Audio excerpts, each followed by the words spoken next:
I want the children to do one more again. This year the Queen Quet. This year the Gullah Geechee Nation News. Now plenty of time when the children see me to Gwine all around the world and things like that, and rather watch it no upon this show. We try to lay you on stand about we story what down here. Well, the day while we at the South Carolina Department of Archive and History, but it's your celebration, me have the soldiers right here. Now y'all notice what color uniform we wear.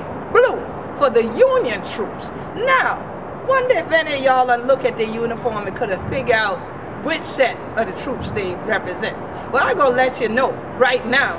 Brother Joe McGill, plenty of y'all see before the we festival and things like that. Brother Joe, how you doing, man? Just fine, Queen. All right, now tell us, what regiment is this? This is 54th Massachusetts Volunteer Infantry.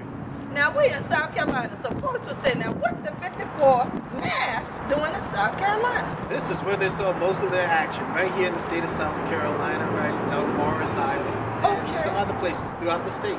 Right, and Morris Island again is down as part of the whole Gullah Geechee Nation, and one of the places that we have fought to keep as a historic site.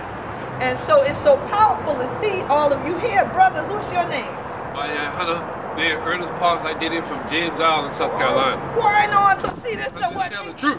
Okay, this the one we homeboy right here from James Island. So you right there with McLaughlin and history there. Yeah, he did it. So where the Freedman Bureau and things were set up at. Yes, sir. And see? Yes, sir. And so it had to have we ancestors there to mind the shop. You know that. I know that's right. And my brother here? Joseph Jose Brown III from Charleston, South Carolina. Oh, I'm from Chucktown. Go ahead. See, that's what I'm talking about. See, now plenty of time when y'all see soldiers, y'all don't go up and crack your teeth with them. But see, we have what we call reenactors. Because a lot of times in films, you'll be surprised how many films these brothers have been in where they actually act out today all the action that Brother McGill was talking about. But now also, what else do you do? What would bring you here today?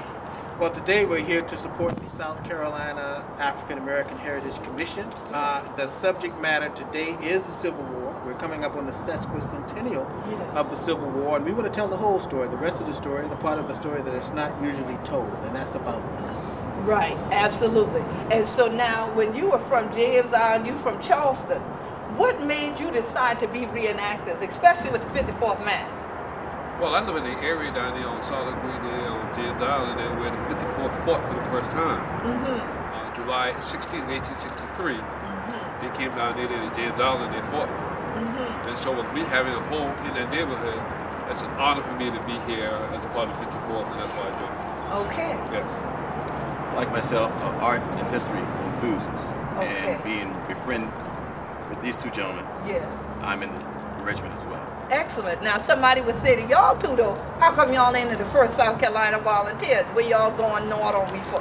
Well, we do that because the 54th Massachusetts is better known. I mean, there's a lot more documentation about these guys, and when you talk about black troops, that's the first organization that comes to mind. However, we know that the 1st South Carolina, as the name indicates, was the 1st South Carolina, and there was a 2nd South Carolina that came about even before the men of the 54. And when it's appropriate, we take on the designation of those men as well.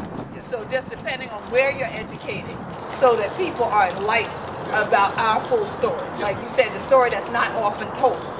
Now, at any point in your regiment now, in your reenactment troop, do you have any women? Because we know there were women that served during the Civil War. Yes, correct. We currently have women that are part of the organization. Unfortunately, not today here with us. They have obligations, jobs. I know. Sure. All kind of things. Husband. And they cannot be with us today. But historically, women would have served as cooks, seamstresses, laundresses, and the women that are attached to us today, they play those roles. Yes, and so that's excellent. So they're right there as a support system to making sure the soldiers had what they needed so that they could go out once again on the front line. So I definitely thank y'all for still being on the front line, for making people to know the truth, like you said. We thank you too. Well, thank you, sir. The place is all ours. Thank you, sir. And so I salute you for your work and thing, keep on holding them down, as we say. Because you know, if I need somebody to protect me now, I got to come get y'all. Y'all got to not have no prop gun doing that time. But true. So definitely, I know there's a lot of things, programs you do every year. So we're going to be trying to bring Gullah Geechee Nation news there so we can cover it. Because the only time folks get to see us look like when they rewind Glory. And they play it again. So I wanted them to see you and know that you do this all the time. And you do it with your heart because our folks don't know the whole story. But see, that's why y'all Gullah Geechee Nation News, we bring Hunter the children who can crack your teeth with you and tell you the truth. Because everything you need in a book. But when you can get with some of we, you don't think you ain't think it never happened. You understand? So thank you. And this is what's going on. Thank you very much. Thanks. Peace. Oh,